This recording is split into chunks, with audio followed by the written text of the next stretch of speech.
Welcome to Crash Concepts, where the economy, energy, and the environment are explored. Up next, fresh ideas and insights into the factors that are driving the world and shaping your future. Presenting information you can't afford to live without, here's Chris Martenson. Welcome, everybody, to this Peak Prosperity Podcast. I am your host, Chris Martenson. It is October 19th, 2017. I'm here with Becca Martenson today. Hey, everybody. So, listen, here's what we're going to talk about today. You know, the model of peak prosperity is knowing, doing, then being. The knowing, of course, is things like following geopolitics. It's the crash course. It's monetary policy. It's understanding the context of the day we live in, the times we live in. But knowing without doing, kind of useless. So we ask people to step into doing. We talk about a lot of that in Prosper. The doing, of course, is, yes, storing food, starting a garden, creating richer social networks, all of that. And then there's a third aspect of this, which is being, which is, can I be completely honest? This is a really rough time compared to recently to be alive. It's a lot of stress out there. For those who have the knowing context, it's even double tough because often you're leading two lives. You know how messed up everything is, and your dominant culture is saying, watch the Kardashians. Wait, Bitcoin is amazing. Hold on, Elon Musk is going to solve all this. But deep down, you know that that's just not cutting it. And increasingly, I run into young people who've gone one of two paths. Either they've shut down and they can't look at any of this, or they've fallen into, I guess, despair or a form of hopelessness, which says, wow, you guys, we're messing this up, and I don't see anybody actually addressing it in the way it needs to be truly addressed, which is a way of saying our dominant culture isn't supporting the new directions that we all know we want to go in. In fact, often they're actively fighting against it. Small example, let's imagine in the town I live in, which is Montague, Massachusetts, I wanted to buy a 5-acre lot and put tiny houses on there because that makes sense. People could buy houses that they could live in for $30,000 or $40,000 at tops. Could I do that? Nope. That would not be allowed. We need lots to be a certain size because this is how we do it, and we need to have certain building codes because this is how we do it, and all of that. And I'm not saying those are bad things, but if it results in houses that are a minimum of $250,000 to build new, but closer to $350,000, and people can't afford it, we are now slaves to our rules and an old paradigm rather than actively living into this new future as it's unfolding before us. And look, Becca and I have a very important seminar coming up. It's the first time we're really offering a deeper part of just around the being. Now, at the last seminar we had, I unveiled some really new thinking, right? We had a room full of people. I actually unveiled some of my thinking around this being part. You did your own part. I'll let you speak to that, of course, in a second. But what I did was I said, hey, one of the things I've noticed is that our culture is highly masculine. We really support, and we like people to be decisive and leadership potential, and we want people to be rational and buttoned up and logical and all of that. Not that there's anything wrong with those particular attributes, but if that's all you have is a reductionistic approach, you end up in a very reductionistic place. And this is where we are, say, with agriculture. Hey, we reduced it to 3 big inputs, N, P, K, nitrogen, phosphorus, potassium. You do a little watering at the right time. It all works until you understand how out of relationship that is with the natural cycles, with the soils, with how monocrops are nothing like how nature was intending for all of this to work. And so we need a more relational approach to farming, for instance. And then we have to start talking about the feminine attributes, that it's time for the feminine to come back, not as a strategy so the masculine can get more of what it wants, but because the balance is necessary. Kayana the Hopis, talked about a life out of balance. And the old legend says that when a village got so far out of balance, the only thing that was left to do for the gods, the underworld gods, was to come and burn the whole place down. And that's what they did because they were so far out of balance, there was no recovery. They had to start over. In the Hindu tradition, it might be Kali, that cultures understand, older cultures, that sometimes you go so far over the tip of your skis that all that's left is a wipeout. And so that's what I talked about was this whole idea of being, wrapping some of the organizing idea around the masculine and the feminine and asking how we can bring those things back. And it was really well received.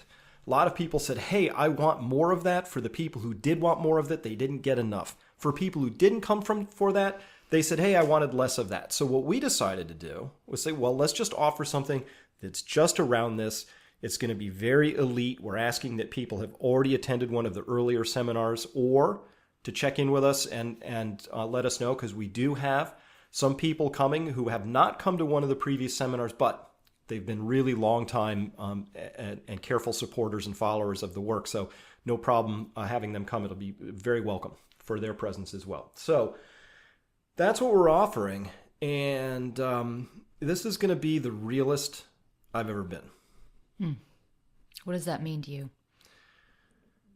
Well, let me be real right this second. I've fashioned most of my life around this idea that if I could just understand things well enough and present it in a way, I could do it in an organized way, I could give people really clear, crisp advice on what to do next.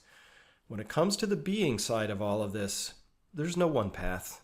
There's no right way. There's no wrong way. We're all just messy humans with a spiritual side. We make the best of that we can. I've learned some tools that have worked for me and some things that have added richness to my life as well as hardship. It's being woken up is as a lot of people listening to this will know, being awake is no guarantee of happiness. It's no path to easiness, because once you're aware of what's really going on, that you have your own struggles with it. I've had my own struggles with it. And then the struggles of how do I share this with people? And do I share it with people? And if so, when and how? And it's not obvious. And so that creates its own levels of distress, if I could put it that way, for myself. And yeah, I find myself really increasingly, I'm going to use this word carefully, infuriated with what I see going on in the world. And I have to, in my own life, begin to figure out how do I accept things that I need to accept, or release things that I can't do anything about. Basically, the serenity prayer. But fundamentally, how am I going to be given the level of awareness I'm carrying in this world today? Yes. How are you going to be with what is right now? And what is right now is a big mess where everything is turned inside out in every aspect of society. Everything is inside out and backwards. And when you know that and you can see it, but other people around you aren't seeing it, it's crazy making. It is crazy making. It's really painful. And so, awakening to the deeper truth of what's going on is not for the faint-hearted. And it's a real process. And I think that you and I have been grappling with this for long enough now that we have developed some ways that I hope we can share. And, a lot of it that, at least from my end, that practice of being with what is one of the most valuable things to practice, regardless of what's going on in the outside world. Because we know that even without the outer world as it is being completely insane right now, our own personal lives are going to go through all sorts of waves, crises, good times, bad times. Like, that is just the human experience, regardless of this larger pattern that we happen to be in the middle of right now. Yeah, so let me, here's how it's real for me. I came across this Hopi elder speaks. It's the Hopi prophecy. And I'm just going to start with this because, let me tie this in and tell you how this relates to this course that we're holding. And by the way, just so we know, it's called Peak Prosperity Advanced Course, Developing Your Emotional and Social Capital at Rowe in Massachusetts this November 9th through November 12th. That's Thursday to Sunday. And it's going to be a fairly deep dive. Again, a smaller group than we normally carry, and we're doing that on purpose this time. And so this Hopi prophecy reads, "You have been telling the people that this is the 11th hour. Now you must go back and tell the people that this is the hour. And there are things to be considered. Where are you living? What are you doing? What are your relationships? Are you in right relation? Where is your water? Know your garden. It is time to speak your truth. Create your community. Be good to each other. And do not look outside yourself for the leader. Now, when you talk, Becca, about how am I going to be and accept what is, let me tell you that accepting what is doesn't, for me, mean that I'm okay with it. Oh, no. So some data just came out this week, which was that in Germany, they finally run the numbers, and the scientists had discovered that winged insects, so that's all they could study, was just stuff that fell in their traps over a very long period of time, have declined 79% in mass because they were just sort of weighing them since they started the study. It's over the past decade or so. So I look at that, I'm just filled with grief at that. I just, so how do I accept, how am I going to be with what is? Yes. I'm infuriated by that. I'm saddened by it. I am lots of things around that, but I'm not okay with it. Right. All right? I'm really glad to hear that. I'm just not okay. You're not okay with that. I'm not. And I don't accept it as that's how things have to be, need to be, or are going to be. All right. And still, how am I going to be with that information? I think it's more, how are you going to be with the feelings that you have about the information? How do you be with the rage? How do you be with the sadness and the grief? That's the being place right there, is with the emotional response to what is in the outside world. And that can be tricky, because a lot of times those feelings feel uncomfortable in our bodies and we don't know what to do with them, and we want to shut them down, numb it out, watch TV, have a drink, any of these things to escape the feelings that we have that are in relationship to this crazy world. Right. So that's what this seminar is about. And if not this one, then future work as well. When I talk about the being part, what I care about is, are there things I can be doing so that I can be more present, more connected, more alive in this moment, so I can bring my gifts to the world? Because the last line I've skipped a little in that Hopi prophecy is, we are the ones we've been waiting for. And it couples with that idea of don't look outside yourself for the leader.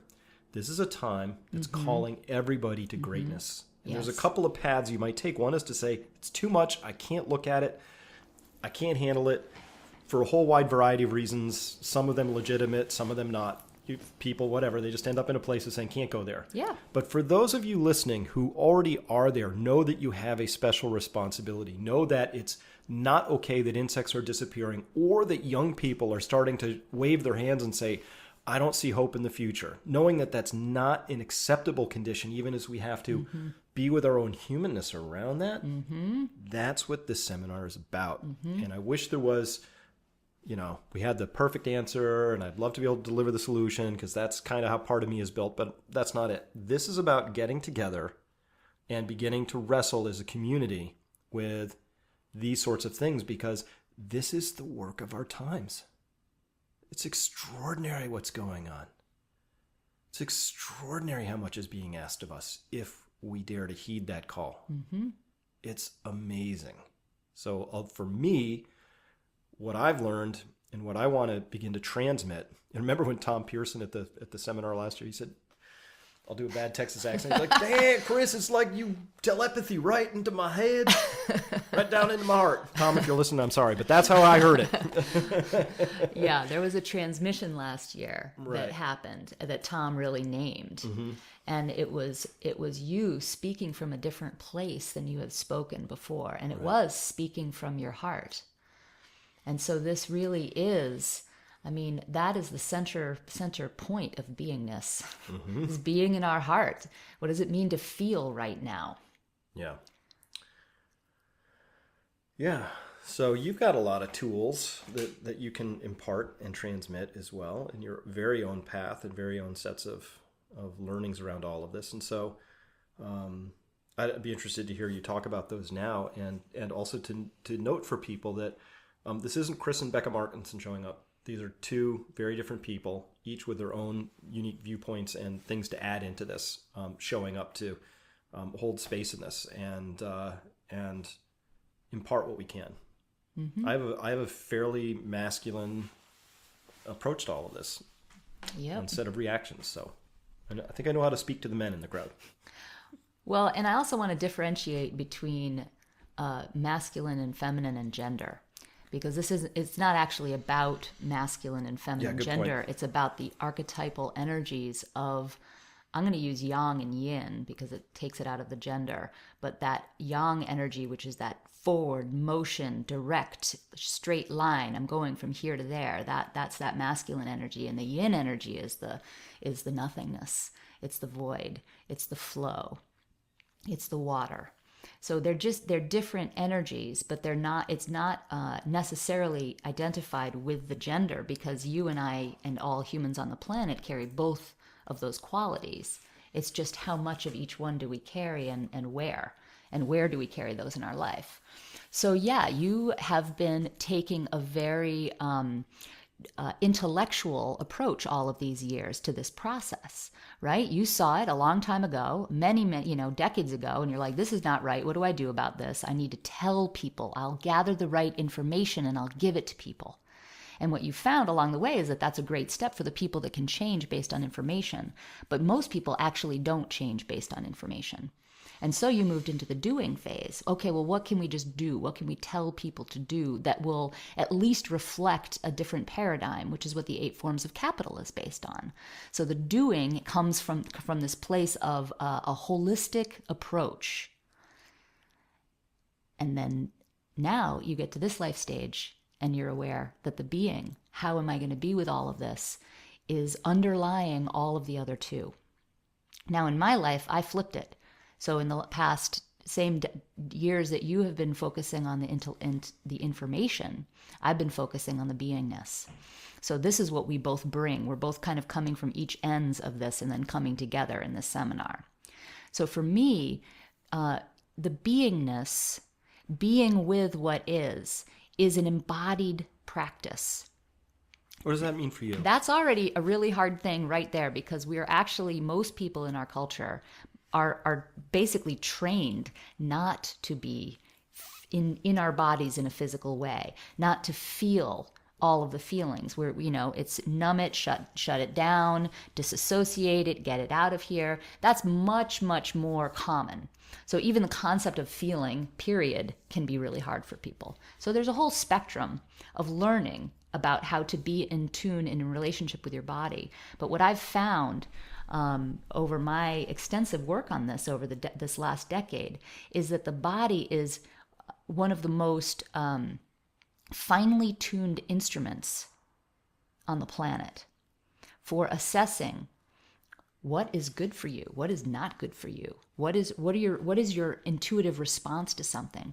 So it's helping people use the body as a tool for developing their intuition and their deepest knowing about what is true for them. So an example, how do you use this?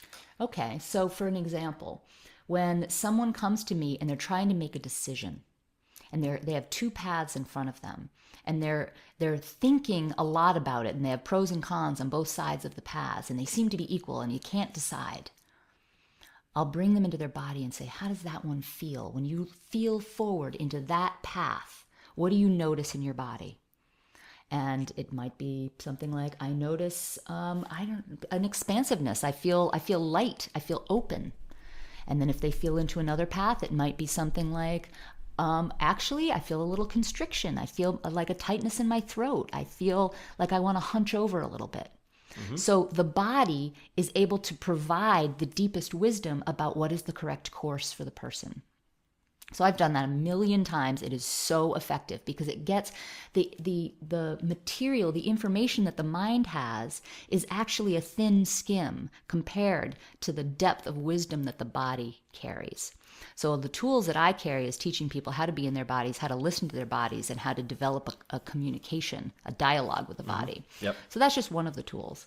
But right now, given the massive place of transition that we are in currently on the planet, with the massive waves of death. This is a big death that we're in right now. And the 79% of winged insects loss over 10 years in Germany is one tiny pixel on the huge wave of change that is happening on the planet right now. Mm-hmm. How do each one of us in our own personal lives want to be in relationship with this?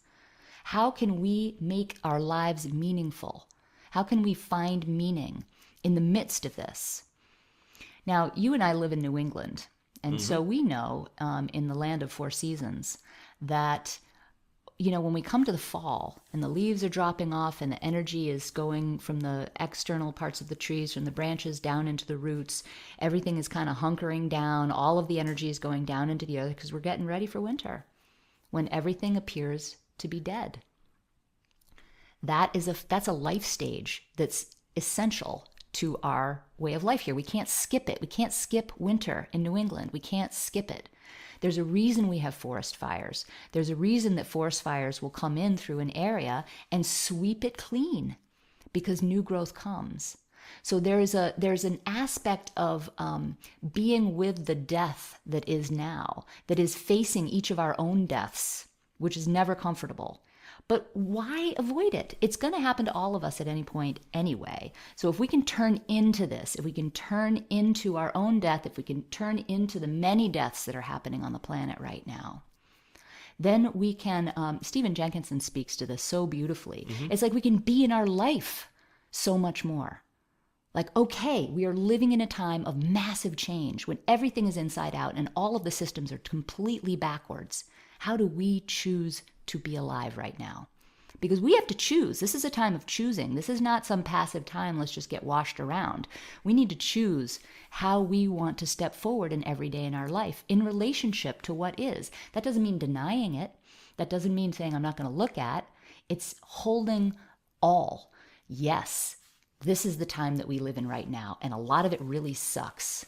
Well, to continue out to the part I skipped over on the Hopi prophecy part, this Hopi elder continues by saying, this could be a good time. There is a river flowing now very fast, and it is so great and swift that there are those who will be afraid, and they will try to hold on to the shore. They will feel they are torn apart and will suffer greatly. Now, the river has its destination, and the elders say we must let go of the shore, push off into the middle of the river, keep our eyes open and our heads above water. And I say, see who's in there with you and celebrate.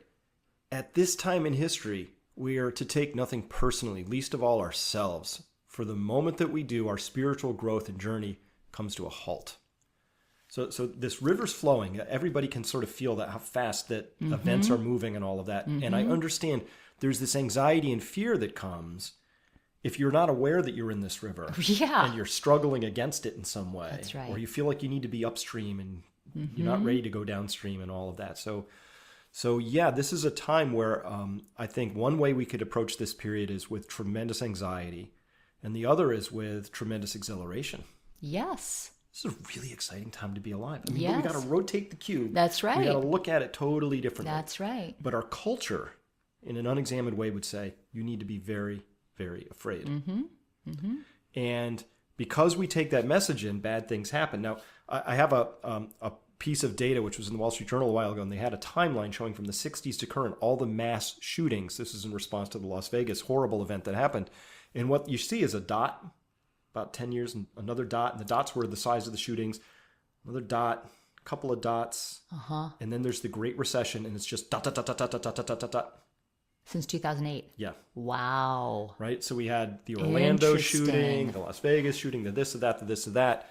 And so I can look at that and I can clearly say that I live in a culture that's been marketing fear to itself, has been selling us a brand of hopelessness, and that certain individuals, notably men, snap and do awful things because they're holding onto the shore in some way. They don't understand, like they're trying to make sense of a nonsensical world. It's like growing up with a parent who's treating you horribly, and as a child you can't make sense of that, so you have to concoct this crazy ass story to sort of make it make sense, right? But it doesn't fundamentally make sense on a deep level. So there is that a huge amount of anxiety that's building up in people, but that's because we're ingesting poison. Yes. Like metaphorically and literally in terms of the foods we eat in many cases, but metaphorically in terms of the fear. Like, this is something I notice when I go to other cultures. They are not marketing fear to themselves. Yeah. Right? It's just not part of it. So, but that happens in the United States a lot. So part one is having that context of saying it's understanding that you said we have choices. A different word I use for that at a slightly outer layer is consent. Am I going to give my consent to be manipulated, my consent to, like, I don't ingest any of these other ideas. Like if somebody's screaming at me that I have to be outraged because Russians hacked the election, I'm not going to take that in without consent. That's right. I'm going to look at it. I'm going to say, does this make sense? Is this real? Do I want to eat this particular sandwich right now? Yes. Or not? And often I say, no thanks. Right? Yes, that's right. So that's one of the tools that I've got is to keep stuff out. It's an active, conscious part of talking about what am I going to accept in? Because if I'm not careful, it just comes in by itself. Right? But I think that to be in this period of time when things are changing so rapidly, the clinging stuff is a surefire recipe for suffering. Well, and what you're describing here too gets to another one of these lines in this Hopi prophecy, which is you need to trust yourself. I mean, this goes back to to the missive way back, in the early days. Yeah. Trust yourself, right? Yeah, so how can we be our own authority? One of the things that happens in our culture is we are trained to look outside of ourselves for the authority. And that has to be turned right back inside. And we need to look inside our own selves for our own authority, which is what you're describing there when you say something comes in and you look at it from all angles and decide which aspects of this are true for you. And that, I think, is a phenomenal tool because there's so much I don't want to swear online, but there's a lot of bullshit out there in terms of the material that's coming through. How does one assess? How does one figure out what is true?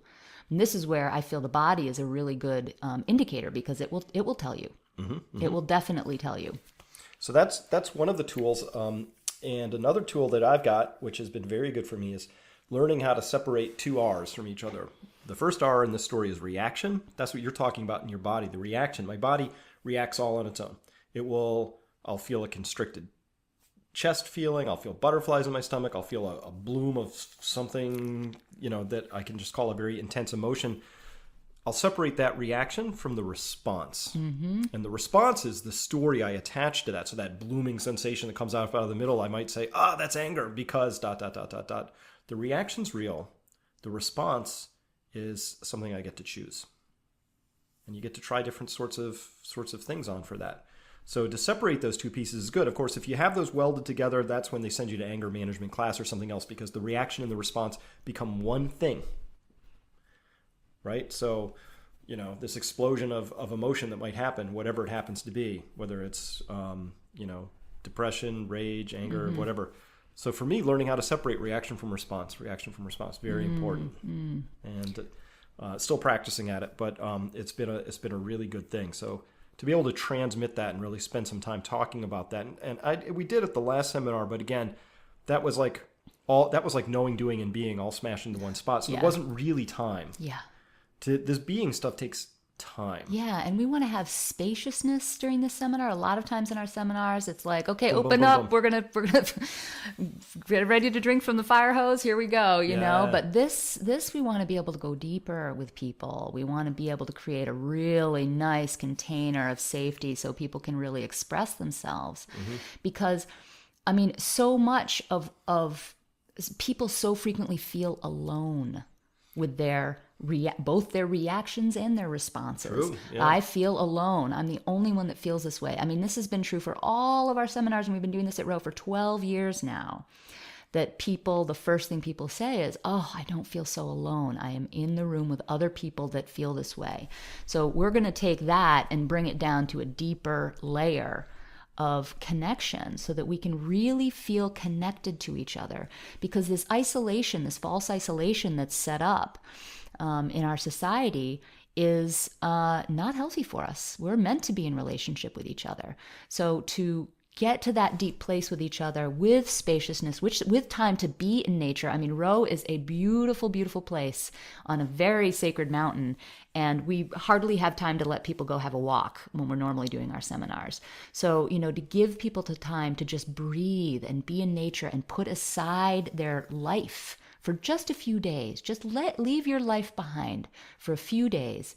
Enter into another world with us And when you go back, I feel pretty confident in saying people will feel more grounded in themselves and rejuvenated in a new way. And I don't even quite know how we're going to provide that, but I have a feeling that's going to happen because it's a group process. It's not like we're coming in as the experts. We have a lot of experience with a lot of things that we're going to share, but the experts will also be in the rest of the room with us. Mm-hmm. And so to be able to pull out everyone's expert knowledge and experiences so that we're all sharing with each other. Absolutely. Now, this is November 9th through 12th. So if you're on the fence about this, if you're thinking, maybe I should go, you should go.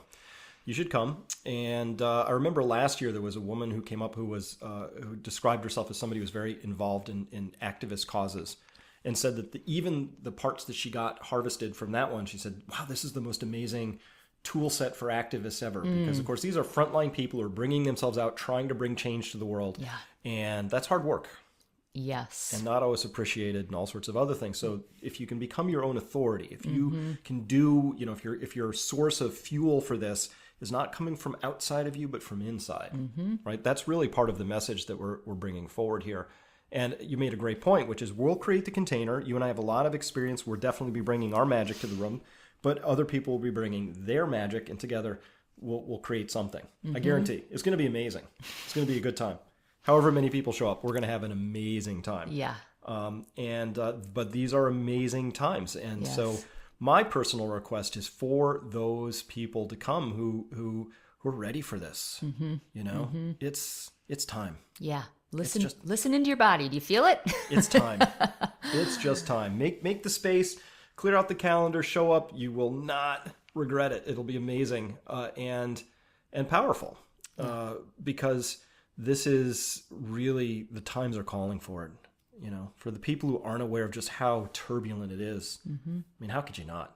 But I guess some people aren't. But at any rate, it's a really amazing time to be alive, and it's only going to get more amazing, I think, as we go forward. I think we're in the calm before the storm stage. So and this is the part where I feel like I wish I could do more. I see people who are struggling with conditions as they are. And my belief is the conditions are only going to get harder. And so the struggle will become harder as accordance with that. But truthfully, things aren't actually all that hard right now from a Maslow's hierarchy of needs, area. Even if you're earning $11 an hour, I could work for 1 hour, give me my $11. I could go down and I could find a way, maybe it might be beans and rice, to basically buy enough food to get by for a week. Won't be good. I'll be very unhappy with my eating, but that's an amazing time of human life to be alive, right? We can still $500-600 fly halfway around the world. That I can communicate with people through my smartphone. There's like all this ease, and yet all this dis-ease with that. Yes.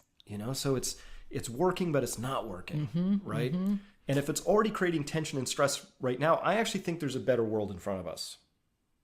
I actually think there's a better life. It may have fewer smartphones in it. I think that there's going to be a time to be more connected, more alive, more full of gratitude, more all of those things.